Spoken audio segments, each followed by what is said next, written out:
language difficult or impossible. The content is copyrighted by the respective publishers. For more information, please visit us on the web at nfradioreading.org.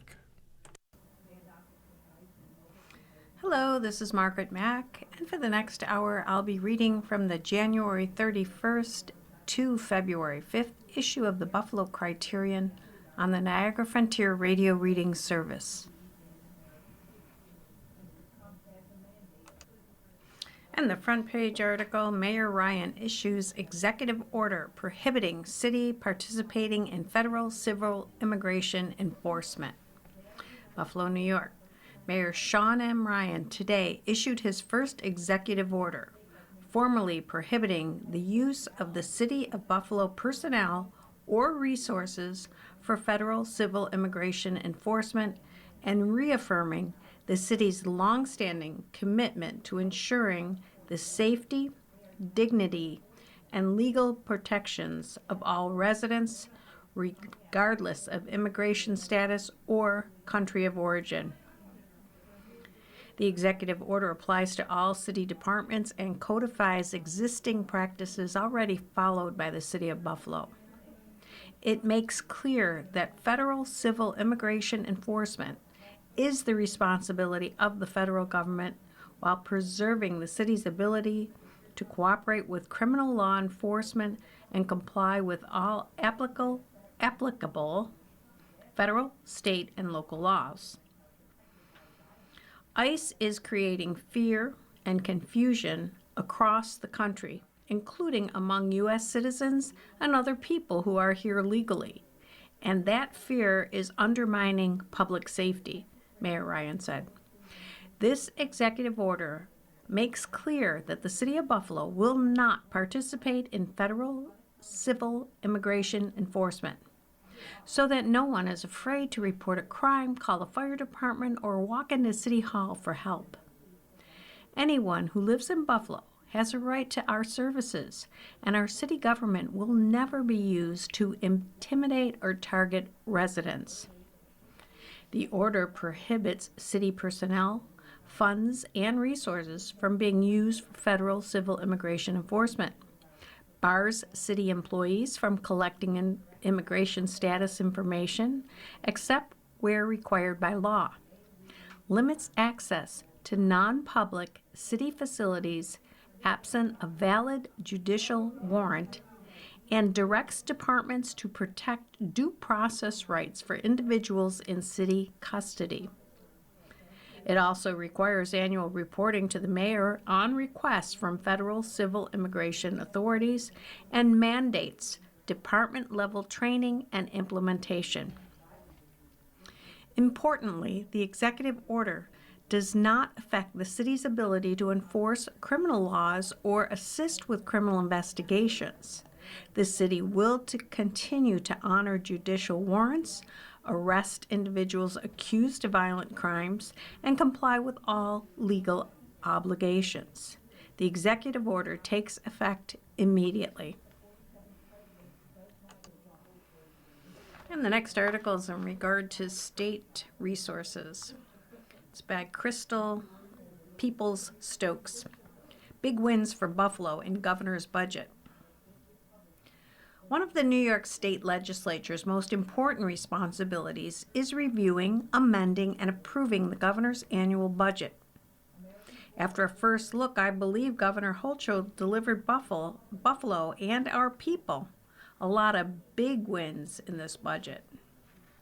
I believe the governor not only understands the challenges families are facing, but is taking on the challenge of this moment head on. The administration in Washington continues its attack on New Yorkers, but as the leaders of our state, we will not let them win. This budget not only expands crucially needed services, but protects our long-term financial stability. A hot topic being discussed at kitchen tables across our community and the state is affordability. We are committed to making childcare affordable by expanding tax subsidies and universal pre-K without increases in taxes. Additionally, there are proposals to rein in other rising costs like auto insurance payments and utility bills. The governor included fully funding foundation aid for our schools, ensuring that our children can access a world-class education without an additional burden on district taxpayers. There is also an exciting new investment in giving our teens the skills to help each other take care of their mental health through the Mental Health First Aid Training Program. Continued resources are being allocated to build new affordable housing and improving our local infrastructure, including paving roads, replacing lead water pipes, and building major transportation projects. I am pleased that the governor proposed to maintain an increase in aid and incentives for municipalities that would like to see an even larger share go to Buffalo. My office is also in communications with the mayor's office and other stakeholders to assess the city's fiscal situation and determine how the state may be able to assist. We know there is more work to do, but I am ready to get into the details of the proposed budget to make sure Buffalo gets what it needs and deserves. And also on the front page, a note about the Martin Luther King Jr. celebration. Representative James E. Clyburn delivers keynote at Martin Luther King Jr. celebration honoring 14 community leaders. On Saturday, January 18th, Kleinhans Music Hall hosted the annual Dr. Martin Luther King Jr. celebration and awards ceremony. U.S. Representative James E. Clyburn was the keynote speaker. The event was sponsored by the Concerned Citizen Following the Dream Committee and coordinated by Miss Bessie Patterson. This event also awarded 14 individuals with the Dr. Martin Luther King Award. Representative Clyburn has worked in the congressional section for over 30 years and is the current representative of South Carolina, 6th Congressional District in the U.S. House of Representatives. He has been effective in his legislative leadership and an unwavering voice for civil rights. James E. Clyburn was born during the Jim Crow era in Sumter, South Carolina. He graduated from South Carolina State University and founded the Student Nonviolent Coordinating Committee, SNCC. Clyburn has been awarded honorary degrees from 40 colleges and universities. James Clyburn was bestowed the Presidential Medal of Freedom in 2024, which is the United States' highest civilian honor. And at the bottom of the front page, we have the Mighty Oba Sports Report by Pat Freeman. The Mighty Oba. NFL owners are often in error in coaching decisions. The one thing I have learned from covering the NFL now for 31 years is that owners often make serious mistakes in hiring and firing coaches. This fact, unfortunately, does not exclude Terry Pegula, who, since purchasing the Buffalo Bills in 2014, has made 2 changes at head coach. We cannot forget that Doug Marrone was the head coach when the team was purchased, but decided to resign rather than work with our new owner. Former general manager Doug Wiley conducted the search after Pegula fired Rex Ryan and recommended the hiring of Sean McDermott. Terry Pegula, who recently gave Doug Wiley an extension, then fired him 48 hours after one of the best drafts of this current era, landing 3 All-Pro players from that draft. Sean McDermott then brought in Brandon Beane to be the new general manager and began a run that many would say was remarkably successful. The problem that was becoming very apparent was that Brandon Beane was not getting the most of his first 3 rounds of draft picks, which eventually caught up with a team that had success but just could not get to the Super Bowl. Many of us feel that since Sean McDermott won playoff games, including this year, he should have been retained, and other areas of the organization should have been addressed rather than the head coach. This decision could be a blessing, but could also become one of the worst blunders in franchise history, depending on who they hire as head coach. My determination leads me to the belief that the most qualified candidate is Leslie Frazier, who will be coaching with the Seattle Seahawks in the Super Bowl. The mighty Oba, Pat Freeman, returns to cover his 26th Super Bowl live from the San Francisco Bay Area on February 8th, 2026. And next up is another sports article by Gregory Brown, The Enduring Tragedy of McJosh Allen. Bills Nation has been down this road before.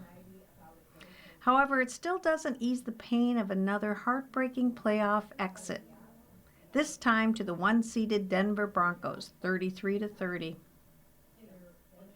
I was already on record as saying that the Bills wouldn't get far in the playoffs, so just making it to the divisional round and narrowly losing in an overtime thriller should have at least made me somewhat happy. Wrong. This loss hurts just as bad as it did the last 7 times around.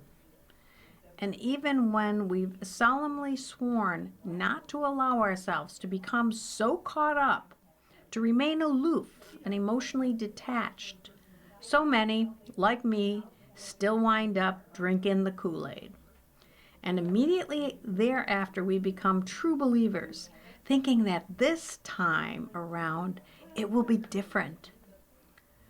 But in the grand scheme of things, this game played out just like all the others. Another playoff loss and a never-ending sequel that probably won't ever change until our unhappy Berg can somehow manage reverse our enduring Buffalo curse. This game was deja vu all over again.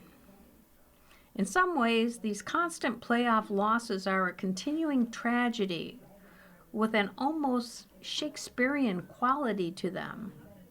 Indeed, if the long-departed Bill Shakespeare had been a football fan, he would have undoubtedly told the wretched story of our Buffalo Bills and their heroic but star-crossed quarterback, Josh Allen. Shakespeare wrote in the genre of both comedy and tragedy. Comedies have happy endings. Tragedies have sad endings. This Shakespearean play, which he would have aptly titled McJosh, would have been a nail-biting drama about a broke, downtrodden village and McJosh, its star-crossed quarterback. The village, in an age of post-industrial decline, pinned all its hopes for a revival on McJosh, who was the greatest quarterback in all the land. The problem is that, as great as he is, McJosh has always wagered a never-ending internal battle against himself. It has been a struggle between good and evil, but more specifically, between good McJosh versus his evil twin, bad McJosh. Most of the time, good McJosh prevails, but every now and again, bad McJosh breaks free of his chains only to destroy all that good McJosh has rendered. And so it was that this intense personal struggle took center stage in the mile-high kingdom of Empowered Field, At first, good McJosh seemed relentless in his determination to lead his poor Rust Belt village onward to relevance and prosperity. That is, until he wasn't. McJosh's first fatal error came when he fumbled the village's sacred rock on a meaningless play, wherein he had but to take a knee and simply allow time to run out on the first half clock. Instead, he fumbled away the precise stone with a mere 2 seconds left on the clock, which gave the kingdom a freebie that would lead to a field goal and the ultimate 3-point margin of victory by which the village lost. After that fiasco, and emboldened by his success, Bad McJosh unleashed even more evil machinations, another fumble and 2 costly interceptions of the sacred rock. Of course, one of the turnovers was helped by a group of striped animals called zebras, lurking in the nearby woods. Ultimately, it was these ogres whose thumb up the scale tipped the balance between victory and defeat. But still, as if to right the cosmic wrong, the football gods had given good McJosh several last chance opportunities to right the mischief caused by Bad McJosh. First were a couple of underthrown passes to his wide receiver, Kali Shakir and McCole Hardman, that would have seized vital territory from the kingdom and allowed the village to continue in its inexorable march forward. But even after those crucial errors, McJosh misfired again with an overthrown missile to tight end Dawson Knox that would have scored a touchdown and thus sealed the kingdom's doom. But in the end, not only did Bad McJosh cause the downtrodden village to mourn what should have been an historic victory, it has also led to the unfortunate overthrow of Sean McDermott, the now disposed king of the village. Damn you, William Shakespeare.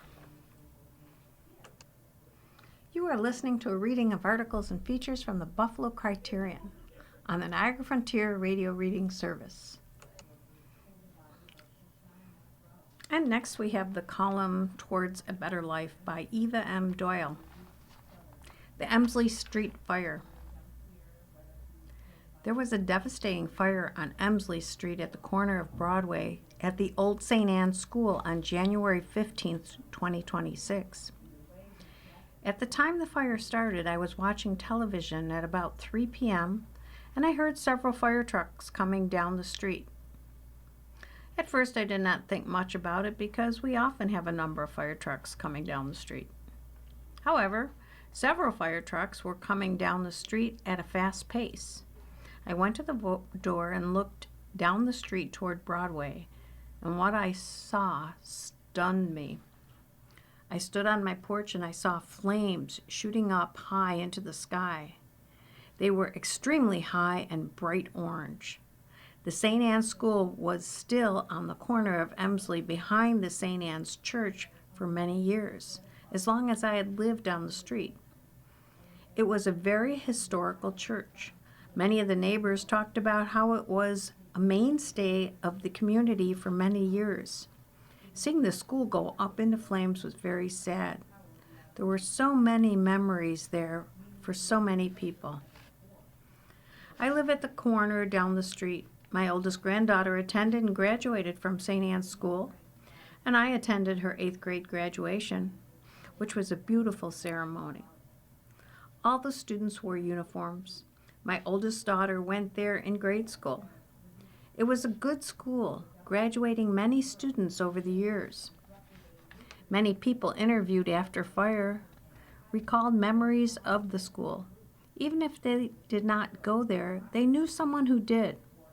It was a part of the community for over 30 years. We were just so used to seeing the building for a very long time. There is something missing now. According to news reports, there are no injuries or death. However, the fire left a lot of destruction and cleanup is ongoing. The street was cut off while the inspection and debris were collected. Many people who have lived here much longer than myself spoke with a great deal of sadness of the fire. I was glad to hear the mayor say that the city plans to hold the owners responsible for the cleanup rather than putting it on the taxpayers. The church needs some repairs as well. It was once an active church with services on Sunday and sometimes during the week. Across the street there were businesses and a few shops. There was a vibrant neighborhood until people started to move out during the pandemic. There was a school across the street where students were active and the teachers would take them for a walk daily, crossing the street right in front of the church and school. A stop sign was put there to caution drivers. The one thing that did happen to affect my close neighbors was that the power was cut off for a while during the fire. The lines were down. Many of us on the side near Peckham lost power. I lost heat for a time during the night. However, the good news is that I did not lose my lights because I had a stock of battery-operated lanterns that I keep for an emergency. I wasn't in the dark, but I was worried about not having heat. The power came back on the next day. National Grid kept in contact with us by cell to give us updates when the power would be on. It took several hours, but I breathed a sigh of relief when the electricity came back on. We take electricity for granted, but it affects everything. I was uncomfortable without it for several hours. I'm thinking about all the millions of people around the country in this cold weather who will be without power for several days. My prayers go out to them. I hope that their power will be restored shortly. I will give updates on the fire on Emsley in the next few weeks. The blessing is that no lives were lost. To God be the glory. And next we have an article by Tandy Liu. New York State raised the age law remains in full after new executive budget as advocates call for protections. Governor Kathy Hochul's executive budget unveiled on January 20th excluded rollbacks against the state's raise the age law, which prevents the state from prosecuting 16 and 17-year-olds as adults for nonviolent offenses. The Raise the Age Coalition, the 220 organizations supporting the law, condemned the governor, who resisted calls by Republican state lawmakers last year to scale back the legislation in her budget. We welcome this announcement from Governor Hochul, and we urge the administration and the legislature to leave Raise the Age untouched throughout this session, wrote the advocates. Since its implementation, Raise the Age has been a proven success, moving New York away from the dubious distinction of having the lowest age of automatic adult criminal responsibility in the nation, a distinction previously shared only with North Carolina. Raise the Age reflects what we know to be true. Adolescents are children, and prosecuting and placing them in the adult criminal justice system does not work for the young people or make communities safer. The news follows a City Hall rally last week calling against any rollback to Raise the Age laws, as well as adopting the Youth Justice Innovation Fund to dedicate at least $50 million of the $250 million set aside each year to support Raise the Age towards the youth intervention and treatment services promised when Hochul's predecessor, the former running mate, Andrew Cuomo, signed the bill in Harlem back in 2017. We've tried our best to arrest the children that we've arrested 20 years ago, and that hasn't worked, said public advocate Jemime Williams during a rally. And it's not going to work. The things we've been talking about are proven. They're based in data. They're not pie in the sky. They're real. Every time we try to do something, they tell us the sky is going to fall open. Black and brown kids will fall from it and destroy the city. But that has never happened. He pointed to how criminal justice reforms often serve as sinisters for public safety concerns, even as the city touts falling crime numbers. Raise the Age is just one of many scapegoated laws passed following Keyleth Boulder's suicide after he was held on Rikers Island as a minor over ultimately dropped charges for a stolen backpack. Notably, Hochul rolled back bail reform laws in the fiscal year 24 budget. Last month, the Mayor's Office of Criminal Justice dropped a report finding youth felony recidivism from 16 and 17 years old tumbled since Raise the Age went into effect.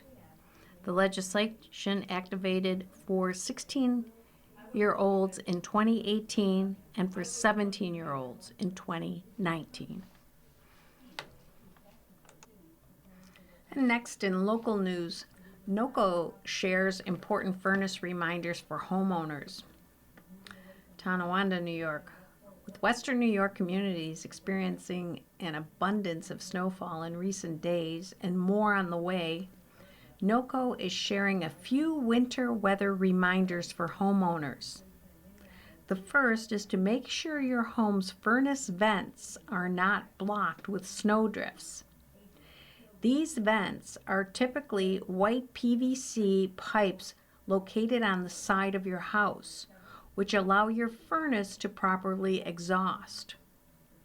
While shoveling your driveway and sidewalk, it's important to also make sure to clear your vents to help your furnace continue to run safely and efficiently, said Kevin Williams, Executive Vice President of NOCO at Home. Blocked furnace vents can cause your furnace to shut down and allow carbon monoxide to build up inside your home. NOCO encourages homeowners to check furnace vents as well as dryer vents, heat pumps, and gas meters daily as snow continues to fall, and as wind may blow more snow up against the house even after clearing. Other tips homeowners can tackle is changing the batteries in your thermostat to avoid heating failures, and making sure you have recently changed your furnace filter. Both will allow your furnace to continue to operate efficiently and effectively to keep your home warm. NOCO at Home provides thousands of homes across Western New York with energy products from heating, ventilating, and air conditioning to standby power, natural gas, electricity, and sustainable options like geothermal, solar, and insulation.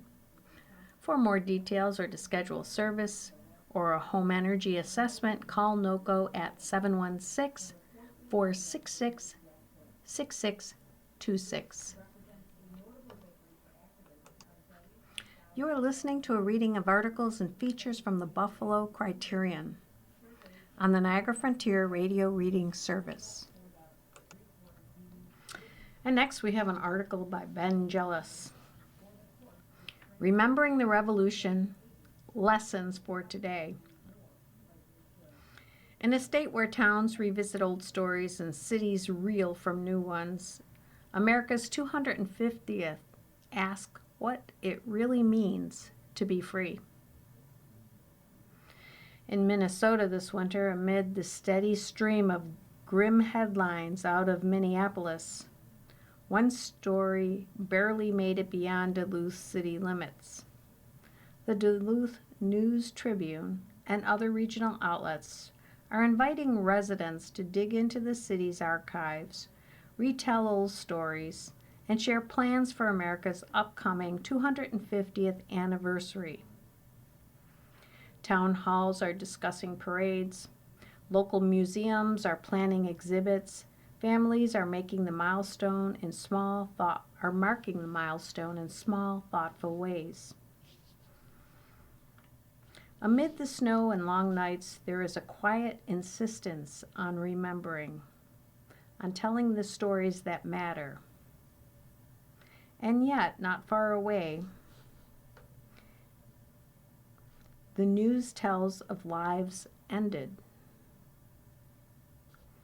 of authority deployed without accountability, of neighbors afraid to act. The contrast is sharp.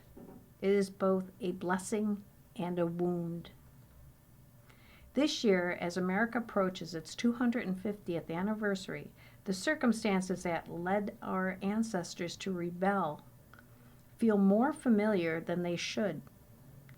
Standing armies enforcing laws without consent, violence metered out without accountability. Ordinary people are afraid to act. And yet, like the colonists in Boston, we are reminded that liberty is not inherited. It is earned, defended, and demanded. In Minneapolis, the killing of Renee Nicole Good and Alex Jeffrey Petrie by federal immigration agents have underscored that lessons in the harshest terms. Their deaths remind us that no one is immune to injustice when authority acts without accountability. Some administration officials have publicly suggested that federal agents enjoy sweeping immunity from local oversight, claims that legal experts dispute. But the rhetoric underscores how far we've drifted from the principle that no authority should be above the law. I watch my children and the people I love grow more fearful with each news cycle. I watch neighbors endure quietly, afraid to speak out. Their courage is tested, not in the abstract, but in daily life, just as it was for my ancestors under British rule. They endured fear. They felt the weight of authority without accountability, and yet they stood, risking life and limb, to insist that liberty was not a privilege of the powerful, but a right of all. I carry their legacy with me. I am a descendant of 7 members of the Massachusetts line of the Continental Army, enslaved people who supported the Revolution, and 2 Black Reconstruction-era statesmen in Virginia who helped rebuild the nation after the Civil War. I am also the child of parents who were active in the civil rights movement, a multiracial family that taught me early, freedom is never given. It must be defended. As we did 50 years ago, we will honor this 250th anniversary by telling stories to our children, much like communities in Duluth are doing now. That year, 1976, marked the bicentennial of the Revolution and the continent, and the centennial of the end of Reconstruction. It was my grandmother who told most of the stories, one white, one black, each with her own focus. My white grandmother kept the Revolution close to her heart. My black grandmother told stories of the civil rights and era of Reconstruction. They shared these stories not as trivia, but as instruction, to teach, to inspire, and to hold firm to the principles that guided our ancestors white and black alike.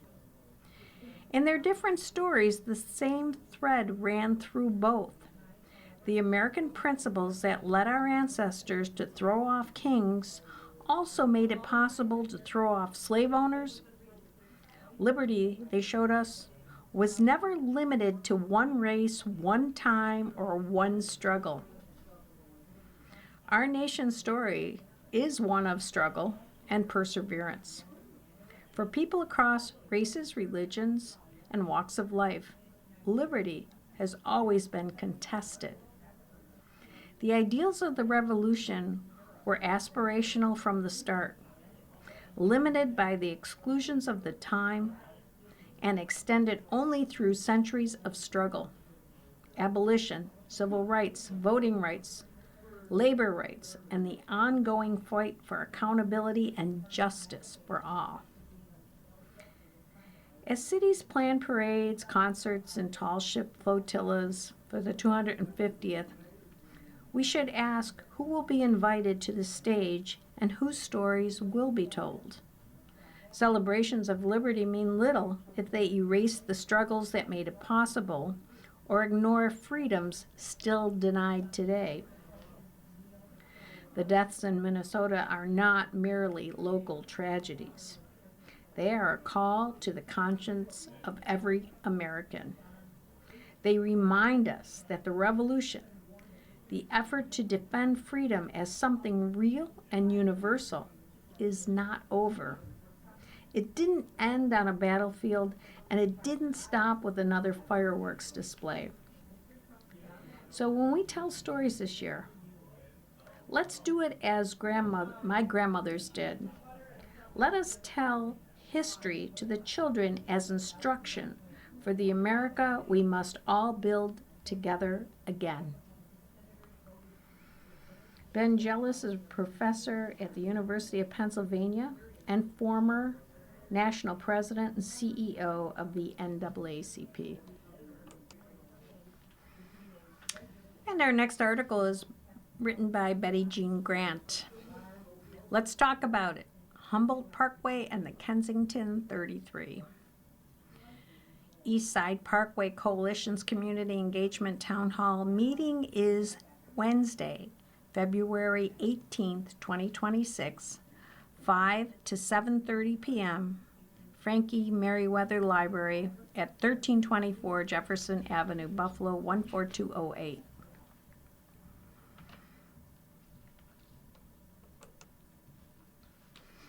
This writer posted the information about the next town hall meeting regarding the future of the Humboldt Parkway Initiative at the top of this article. For those who don't read complete articles, will not miss the date. This meeting will not be the next meeting to discuss Humboldt Parkway and the Kensington 33 because the New York State Department of Transportation has scheduled a listening tour meeting at the Amherst Community Center on James Audubon Drive, Thursday, February 5th from 5 to 7 p.m. Unfortunately, the listening tours do not allow the participants to comment verbally. Those who attend these meetings have to use post-it notes to write their comments and place them on one of several chart boards. This will be a meeting with the community to give them an opportunity to weigh in and to have dialogue with the New York State Department of Transportation and their partners who are active participants in the Queen City Forward Initiative. The East Side Parkway Coalition wishes to give the concerned citizens of Western New York an opportunity to speak at a forum where their concerns and active participation will be recorded and presented to the New York State Department of Transportation.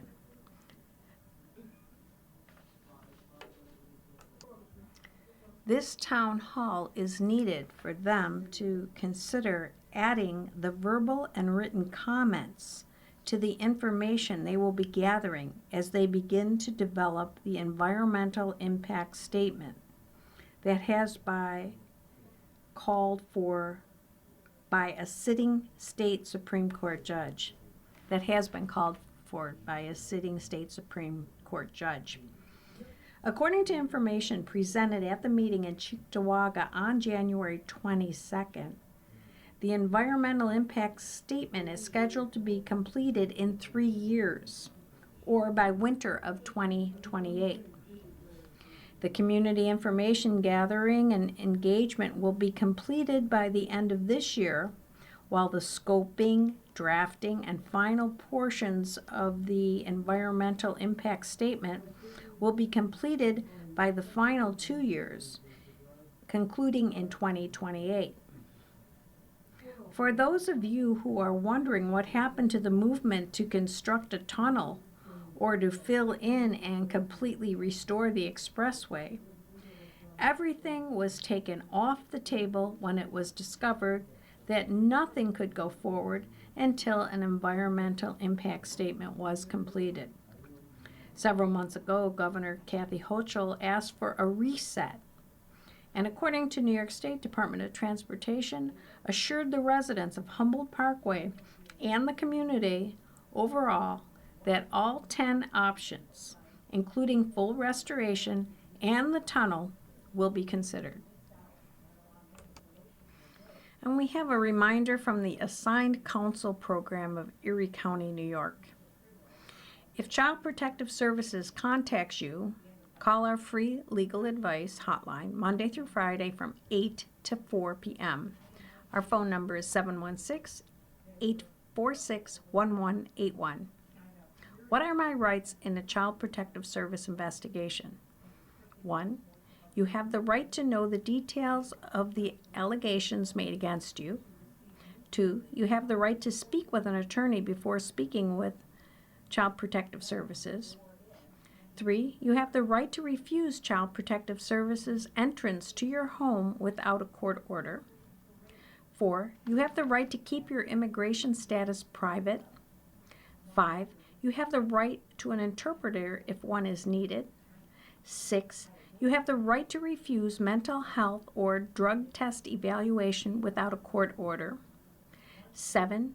You have the right to refuse to have Child Protective Service question your children without a court order. And finally, you have the right to refuse service recommended by Child Protective Services. And a reminder, if Child Protective Services contacts you, call our free legal service hotline Monday through Friday, 8 to 4 p.m., 716-846-1181. You are listening to a reading of articles and features from the Buffalo Criterion on the Niagara Frontier Radio Reading Service. And next, an article on federal law impacting farmers.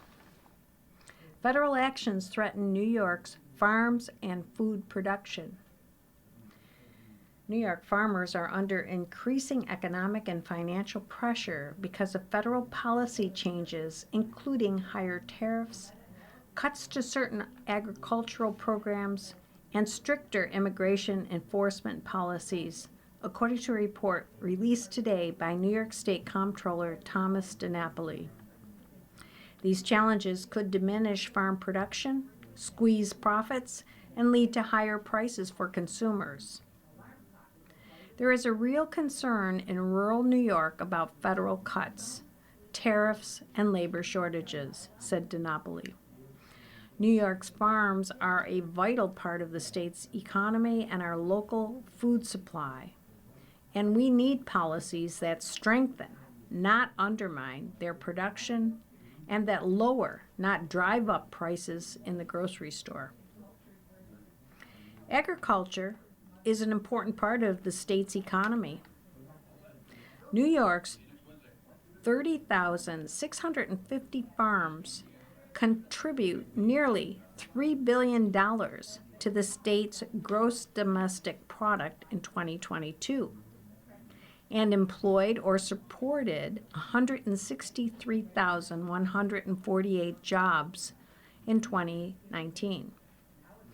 However, DiNapoli's report identified impacts to the financial viability of family farms in the state from recent federal actions. USDA funding. The U.S. Department of Agriculture, USDA, assists farmers through grants, subsidies, loans, and technical support. In 2022, 3,275 farms in New York received $66.3 million in direct federal payments, excluding crop insurance payments. In addition, the state received $382 million in USDA payments from three major programs: the Natural Resource Conservation Service, the Farm Service Agency, and Rural Development. These programs fund a wide variety of projects on and off the farm, including housing, community water systems, renewable energy projects, guaranteed farm loans, conservation resource programs, and technical assistance for environmental projects. Nearly every county in New York receives assistance from at least one of these programs. DiNapoli's report breaks down changes to federal funding for agriculture, including reductions over 10 years of $1.8 billion for conservation and $150 million to forestry programs, and a cut of $84 million in federal fiscal year 2026 appropriations for the Farm Service Agency. While some commodities and crop insurance programs will receive increased funding, these changes are likely to have limited impact in New York.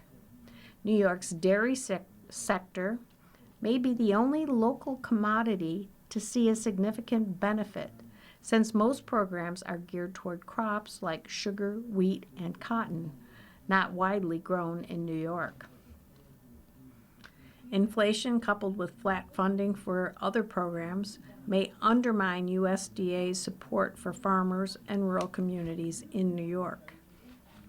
In addition, the decrease in funding for nutritional assistance programs will mean less money spent at grocery stores, farmers markets, and for purchases by food banks, resulting in a loss of markets for farms. Next, tariffs.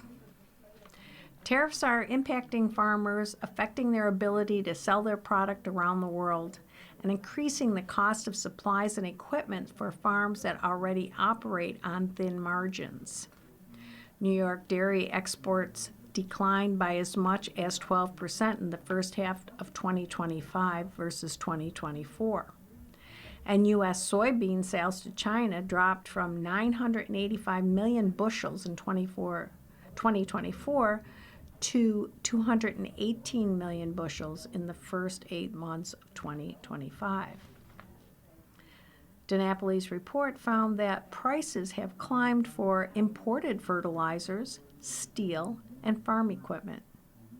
In July, the National Corn Growers Association found that fertilizer prices had increased for the first of the year between 4.7 and 37.6%, depending on the type of fertilizer. Increased uncertainty around markets and production costs make it tougher for farmers to plan for future growing seasons. Next, immigration. New York farms employed more than 56,000 people in 2022, excluding contract farm laborers, according to the USDA. Many of the workers are immigrants who plant and pick crops and work with farm animals. In 2023, nearly 10,000 were employed through the seasonal H-2A federal guest worker visa program. But New York's agricultural commissioner estimated as many as half of the farm labor workforce in the state was undocumented in 2018.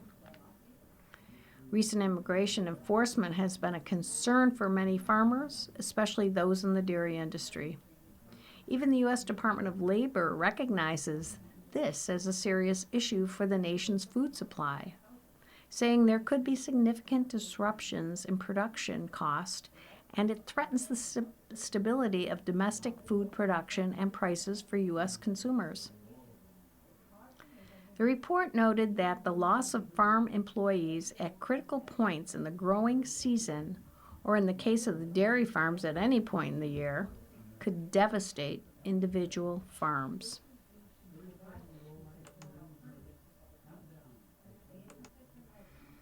And next we have a public service warning. State's Division of Consumer Protection warns New York to be aware of scams leading up to the 2026 major world sporting events. Scammers capitalize on these events to steal personal information and money. Worldwide events attract unsuspecting consumers eager to attend and willing to pay higher prices for popular international events. The New York State Department Division of Consumer Protection is warning sports fans to stay vigilant and beware of scammers leading up to the upcoming major sporting events. 2026 is an historic year featuring several major world sporting events, including the FIFA World Cup, Winter Olympics, and Super Bowl 60. These major events attract sports fans worldwide, and they also attract scammers. Common scams include fake tickets, counterfeit ticket sales, phishing attempts, travel scams, fake merchandise stores, fake giveaways aimed at stealing personal data, and fake streaming websites. Worldwide sporting events not only attract fans looking to have a good time while enjoying their favorite sport, but they also attract scammers looking for unsuspecting avid fans willing to pay higher prices to have great life experiences, said Secretary of State Walter Mosley.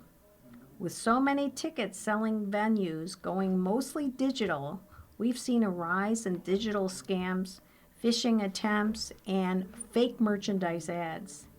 That's why the New York State Division of Consumer Protection is offering these tips to help sport buffs be on the winning side during international sporting events such as the Super Bowl and the Olympics and the World Cup.